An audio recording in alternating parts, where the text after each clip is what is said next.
The house of cards. It's about to come tumbling down. You know, at one point it was a TV series about deception, death, cunning, and corruption in Washington. Well, now we're seeing it all over again, I think, with the Secret Service. It's not the same institution it used to be 5 or so more years ago. It's changed. And the problem is at the top with the leadership. Let's look at these two last leaders we had here. Cheadle resigned in disgrace. You know, everybody watched that hearing that she gave to the Congress, and everybody was disgusted by it. Everybody I know who knows anything about close protection, security, any of that, came out of the woodwork to say that this was ridiculous what happened with President Trump's protection coverage. And she sat there and gave all sorts of weasel word answers. She didn't have a timeline. She couldn't answer this. She didn't know that. She didn't know this. Well, that was just a farce. It was a farce right from the get-go, and I'm glad they got her to resign. I'm not so happy, though, that they brought in the next person, Rowe, who's now the acting director. He, in essence, was her operations person anyways, and it's coming to look more and more like he was the architect of this house of cards, doing the work for Cheadle. Now, the problem here is the big C word, collusion. When I look at this attack, and I look at it as a person who used to do close protection, I used to teach close protection, I did it at some of the highest levels. I'm also a security specialist. I protected some of the most secure places on earth, and I've worked in law enforcement. I understand the game a little bit. And I look at this game and I'm thinking, this looks like collusion to me. It does not look like a simple lapse or an accident. And I think anybody who's an investigator, who's done any sort of investigations, we look at the answers given by Cheadle and the answers given by Rowe, even in his latest press conference, which I'll cover a little bit here in a second. His answers were meandering, misdirection, mistruths. Were some of them outright lies? I think many of them are going to be found to be outright lies for what was going on. And he seems to have been the architect of this house of cards. And we're going to go through the major problems of what took place with this. I covered it initially right after the assassination attempt. I did another video on it, and all I can say is everything I suspected in there is becoming true. And it all starts with this guy, Rowe, who I believe set all this up for failure to make it easy. I mean, look, when I used to look at a place, a warehouse that we had, where something got stolen out of it, where money got stolen financially from a corporation, and I go to investigate, the corporations, they normally have in processes and plans to protect all those things so they don't go missing. And when they do go missing, it's usually because somebody circumvented the plans or the practices that were in place. So one of the first places you look is collusion. Something's missing from your warehouse. Did someone not lock the door that night and leave it open just as someone came by to steal something? It's very simple when you start looking at this. And I have to tell you, when I look at the practice of the Secret Service, and I've studied the Secret Service and how they do their close protection and how it's evolved over time, and they're very good at it, normally. This time they were egregiously incompetent, and I would even say in collusion with the outcome. Why? Because it's all very simple to investigate the problems, really. I mean, this was a no-fail problem when you're looking after an up-and-coming presidential candidate, a former president. Guess what? All the protection is already, for the most part, outlined. Just like when you go into an NBA final game, guess what? You got a center, your forwards, and your guards. They know where they're playing. They know where their areas of responsibility are to play on the field. They know how to move the ball around. There's a game plan for how you do it. You practice it. You've drilled it. It's the same for close protection. There's a game plan. Everybody has their place. Everybody has their areas of responsibility. Going into the game, you know that. And so when there's a fault in one area, you know who's responsible for it. And it's very easy to zero in on that and find out what the problem was. What it looks like to me is when they went into the protection here for former President Trump, they went in with their starting team with no center, no guards, and two forwards all standing in the left corner. Anybody with a brain looking at it knows that what they did was improper. Very, very improper. But it's funny how it all worked to the advantage of a 20-year-old kid. And look at one of the other things you do when I'm looking at a case for how I break it. I've done commentary in the past on homicides because you study the mind of the homicidal person, and that's how you figure out how they would have, who the person likely was who did the murder. Well, in this case, let's look at the planning of this 20-year-old kid. How does this 20-year-old kid know that the one place when he's gone to the trouble of putting up a drone, he scoped out the area, he lives in the area, he looks at it. When he goes there, how does he think that the one place I want to go is on top of that roof that's the most obvious place in the world for anybody to go, where you're out in the open, where you can be seen, to take a shot at the president? Why would he think, oh, the place that I'm going to go is in the police staging area, where all the police are in that building, they're set up all around it. There's nothing but police around that area. That's where I'm going to go get a shot at the president. Why would you think that's the one place you could get away with a shot? We don't have any evidence that he tried to go up the water tower, any evidence that he was wandering around perhaps with his gun kind of hidden, then maybe stand behind a tree and at the last second come out from behind the tree, bring your gun up and start shooting. No, none of that. He thought, I'll go to the roof in the most obvious, best place I can shoot. Why would they possibly have that covered? Well, did someone tip him off to that? Why else would you go there?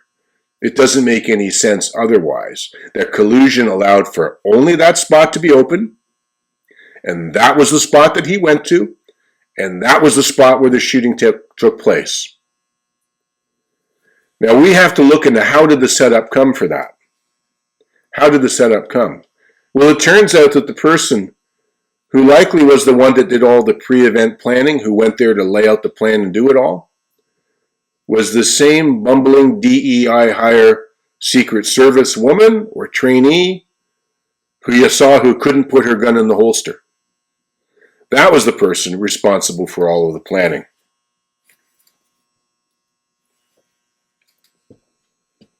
She was the one who went out. She only has apparently 2 years experience. She was a DEI hire, it certainly looks like. As we know, Cheadle said she wanted 30% of all of Secret Service teams to be women. Let's put the women out there, even though she wasn't experienced enough or even capable enough to do it. And that's not just my word. That's the word of a former Secret Service agent who used to train all of these teams and do all that advanced work and train people how to do it. He looked at it and said she's totally incapable of doing that work. So who put her there to do that work? Was it Rowe? Did Cheadle tell Rowe, let's get her doing it? She went in and makes all the convenient mistakes, or she's easily led to make the convenient mistakes in the coverage. This is something that needs to be looked at. So look, the perimeter plan was garbage. The liaison work with local law enforcement was garbage. It apparently never took place on the day of President Trump's visit. You know, you have Rose saying, oh no, we met with law enforcement, we talked to them, but law enforcement went on TV, I think the very night of the assassination, and said, we never talked to the Secret Service at all. We didn't hear from them until the shooting took place. What is going on with this coverage?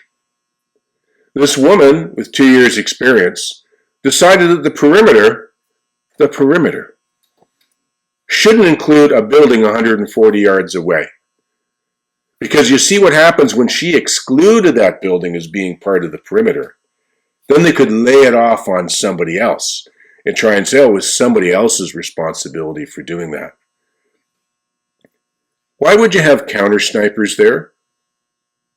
Why would you have them there? Apparently, we're also learning from Rowe that this is the first time they put counter snipers on Donald Trump's team.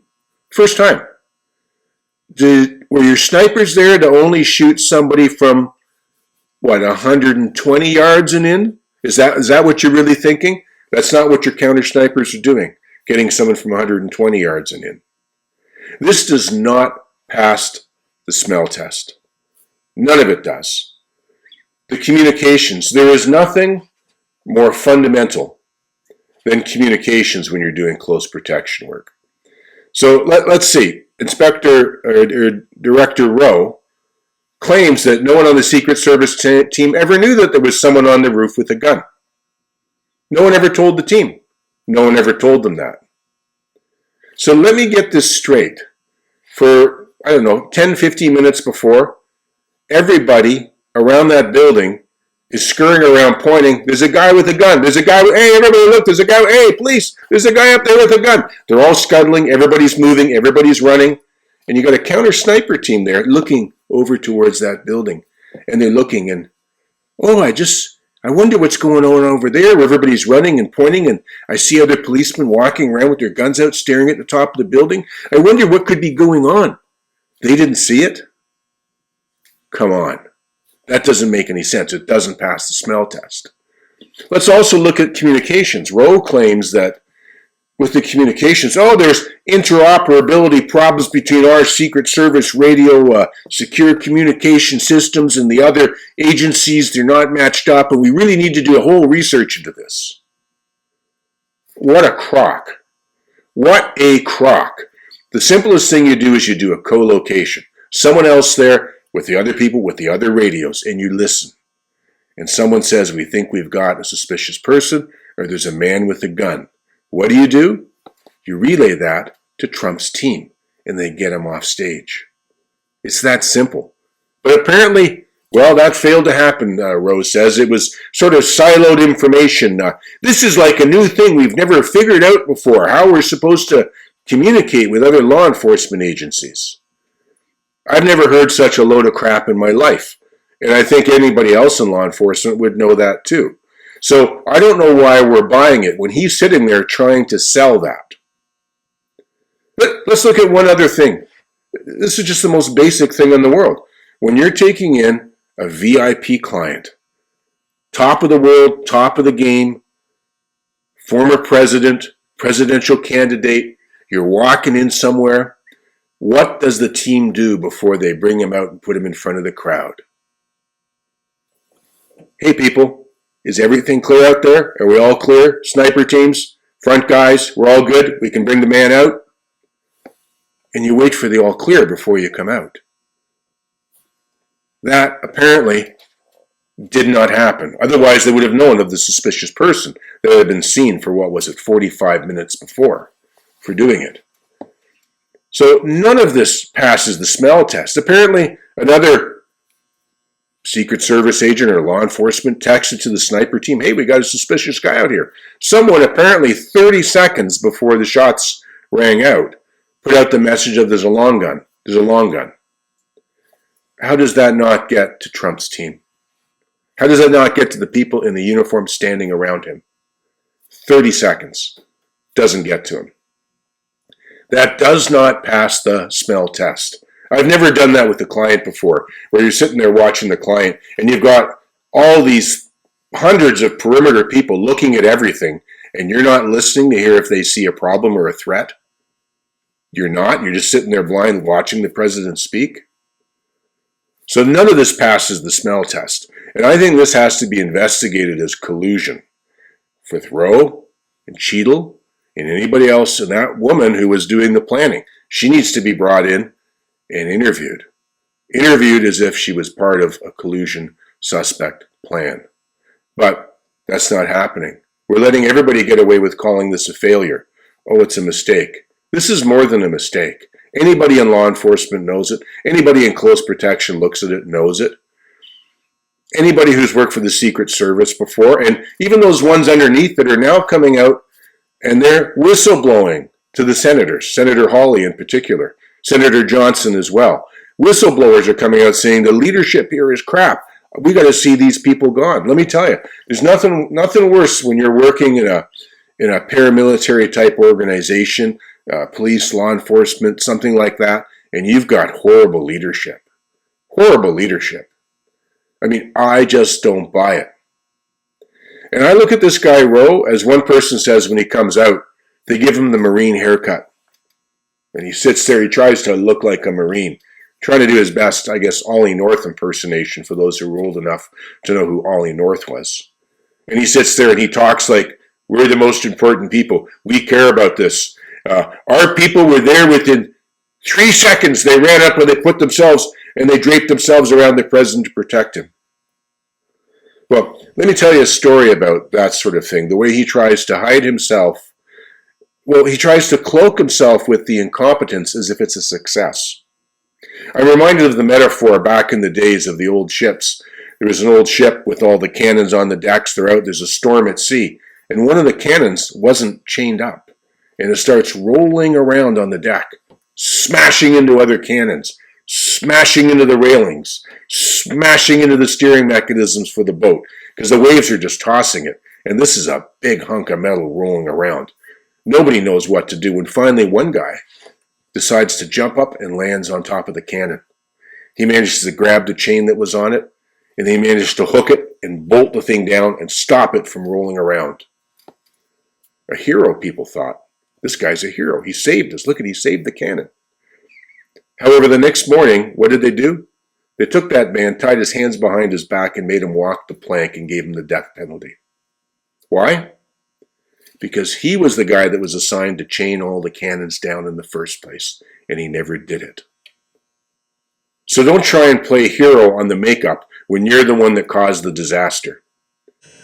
I really think we need an independent investigation of this, with collusion as the first cause for what happened with this horrific coverage and the almost assassination of Donald Trump. You know, if it was not for independent media, social media, all the people coming forward, the experts, people on the ground, the interviews, the collaboration of getting the data together, where would we be with this one right now? Would we just believe the narrative of mainstream media? That it was just a mistake. Oh, it's too bad. Let's move on to the next thing. Support independent media. Look for independent sources. Trust your own instincts on these things. Don't be sold down the river. If you like my work here, please subscribe. Give me a follow. You can also follow me on X, my YouTube channel, Acclaim Chronicles podcast. And let's see this through, this investigation. Don't let it die.